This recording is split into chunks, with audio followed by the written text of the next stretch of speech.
In 1901, 40 new tank engines were delivered to the North British Railway, 20 from Neilson and 20 from Sharp Stewart. The North British previously used old tender engines for short-distance goods and shunting.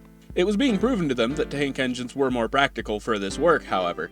They were built to a design by Matthew Holmes, who had previously designed the very successful J36s. He'd rebuilt 20 J31s into J84s, but with traffic levels booming in the 1890s, he designed the J83s, then known as the D-Class.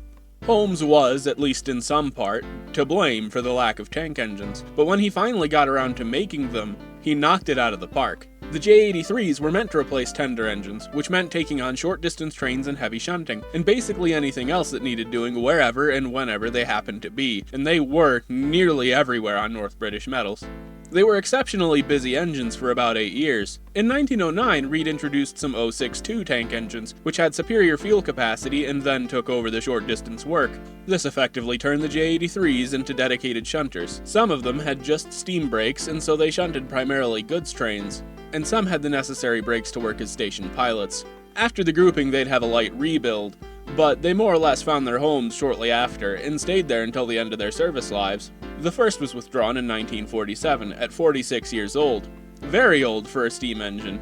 Diesel shunters did start to take over in the 50s, causing withdrawals to go on at a slow and steady pace. The last was withdrawn in 1962 at 61 years old. 37 of this 40-strong class had run over 1 million miles in service, and the one with the most mileage, number 9830, ran 2 million miles. To explain why this is so impressive, well, after the grouping, most classes of locomotive would find homes further away from their original territory. The J83s stayed within North British territory until the end of their days, a fairly small area. They had 17,700 pounds of tractive effort, 4-foot 6-inch diameter wheels, and a boiler pressure of 150 psi. They had relatively small tanks, which helped make the engine look longer, I believe, by having so much exposed boiler.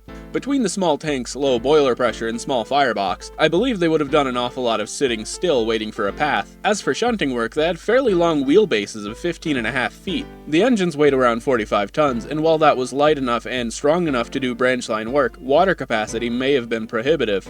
They were shunting engines through and through, with short-distance goods trains just being a bonus until the N14s came along.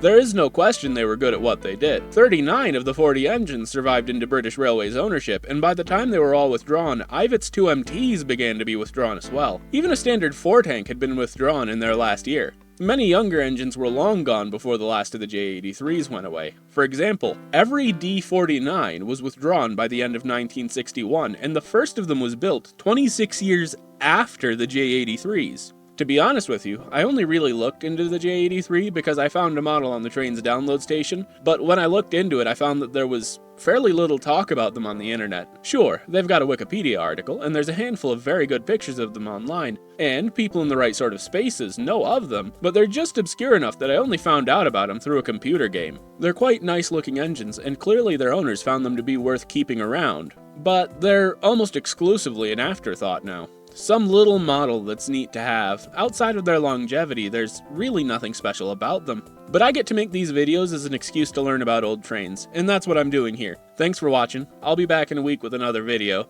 And at this point, the Diesel Shunters project is in purgatory.